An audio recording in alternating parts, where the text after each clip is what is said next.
l'assistance après les catastrophes se multiplient au niveau mondial. Jamais autant de personnes n'ont reçu d'aide dans autant de pays, dans des situations aussi complexes et souvent dangereuses qu'à l'heure actuelle. Des dizaines de millions de gens fuient devant la faim, la pauvreté et la guerre. Même les catastrophes dites naturelles sont compliquées par des questions de politique, d'économie et de guerre.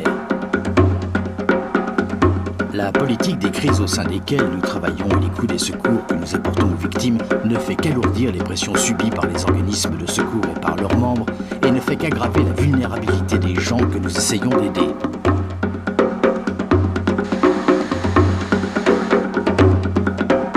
Nous réalisons que le succès ou l'échec de nos actions de secours dépendent de la force de nos principes éthiques et professionnels. Afin de travailler de manière efficace, nous devons définir clairement nos valeurs communes. Nous devons agir comme des professionnels, comme des médecins ou des avocats, en toute impartialité et indépendance. Ce film énonce les 10 principes du Code de conduite de la Fédération internationale des sociétés de la Croix-Rouge et du Croissant-Rouge et des organisations de secours non gouvernementales.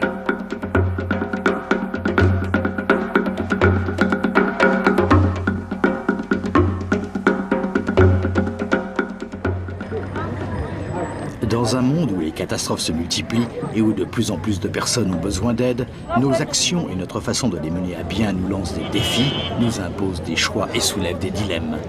Le droit de donner et de recevoir de l'aide est un droit fondamental que devrait pouvoir revendiquer tout être humain.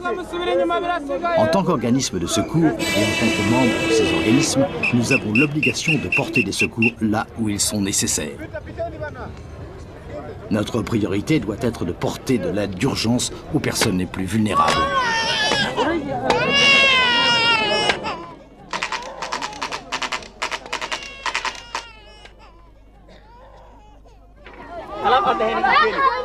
Les secours doivent se baser sur une évaluation détaillée des besoins des victimes de catastrophes, ainsi que des capacités de secours qui existent déjà sur place pour subvenir à ces besoins. Un secours efficace dépendra des besoins des victimes et des ressources disponibles. Lorsque les besoins sont tels que des choix doivent se faire, l'aide doit aller à ceux qui en ont le plus besoin. Les secours doivent être donnés sans discrimination de race, de religion ou d'opinion politique et sans distinction négative d'aucun ordre. Les femmes constituent la plupart des survivants de catastrophes. Il est crucial de satisfaire leurs besoins.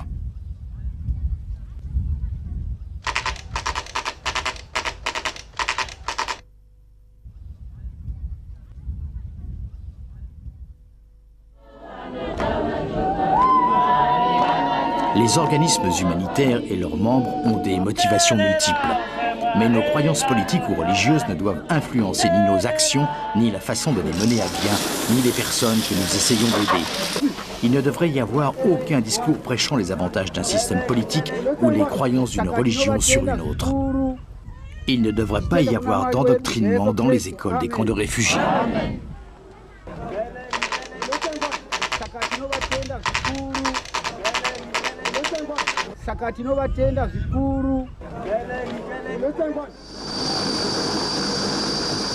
Les organismes humanitaires doivent rester indépendants des gouvernements.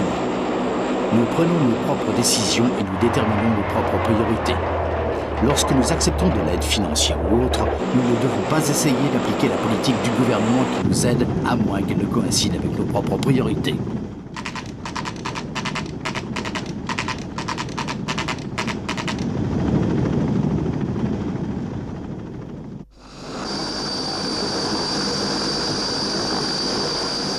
Nous n'existons que pour aider les autres.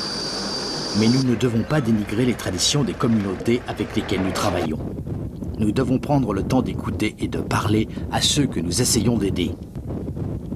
Et nous devons tenir compte de questions pratiques telles que le type de nourriture que ces personnes mangent ou les vêtements qu'ils portent.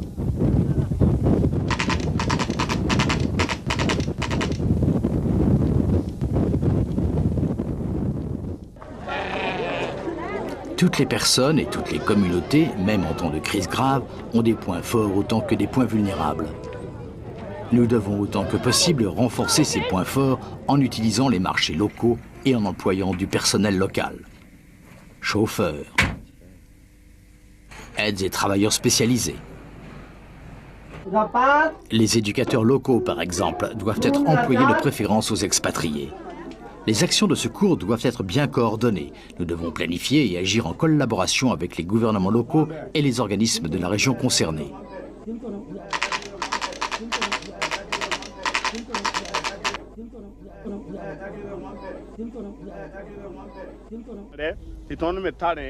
Les secours ne devraient jamais être imposés aux survivants de catastrophes. L'aide n'est vraiment efficace que lorsque les bénéficiaires participent au travail de secours à tous les niveaux. Dans la pratique, nous devons organiser des discussions de groupe avec les bénéficiaires et leurs représentants, et tout particulièrement avec les groupes dont les besoins sont le plus souvent ignorés, à savoir les minorités et les femmes.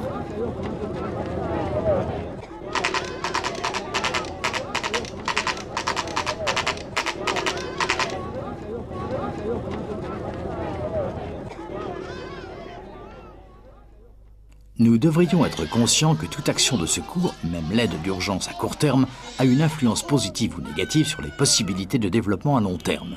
De nombreux programmes ont des répercussions sur l'environnement et risquent d'encourager une dépendance future. Nous devons penser à ce qui se passe une fois que les besoins fondamentaux sont satisfaits. L'aide alimentaire peut soit se limiter à nourrir, soit mettre en place des programmes Food for Work pour la reforestation et la reconstruction des habitations. Et si nous pensons à l'avenir, l'éducation sanitaire de base a un rôle à jouer dans le cadre de l'assistance.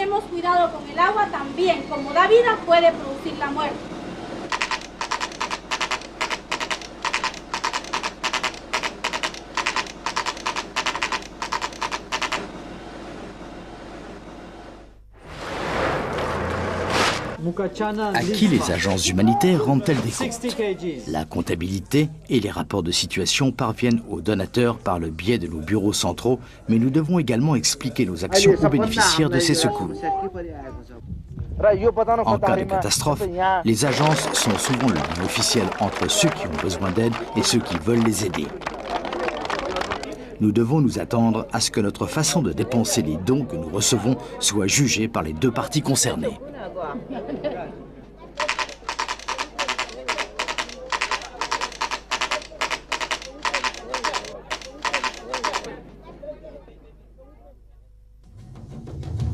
New evidence continues to come to light about the brutality now sweeping Rwanda. Des images comme celle-ci sur nos écrans de télévision et dans les journaux présentent les victimes de catastrophes comme d'impuissants objets dépourvus de toute dignité humaine. S'il est vrai que les agences humanitaires ne peuvent pas être tenues responsables des actions des médias, il n'en est pas moins vrai que, dépendant comme nous sommes dans ces précieuses minutes de reportages télévisés pour inspirer nos donateurs, il est facile de renforcer les stéréotypes. Ces images provoquent des sentiments de culpabilité et d'horreur, mais ne racontent pas l'histoire telle qu'elle est.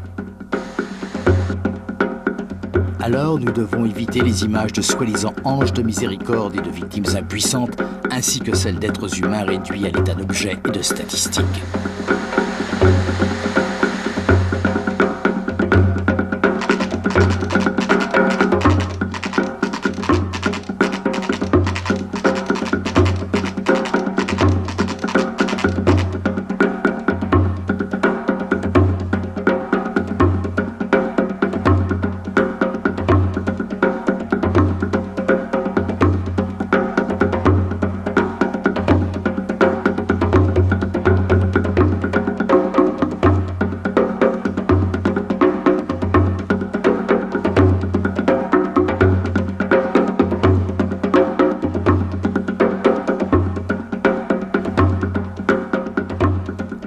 Si vous désirez obtenir plus de renseignements sur le code de conduite, veuillez écrire à Fédération internationale des sociétés de la Croix-Rouge et du Croissant-Rouge, PO Box 372, CH 1211, Genève 19, Suisse.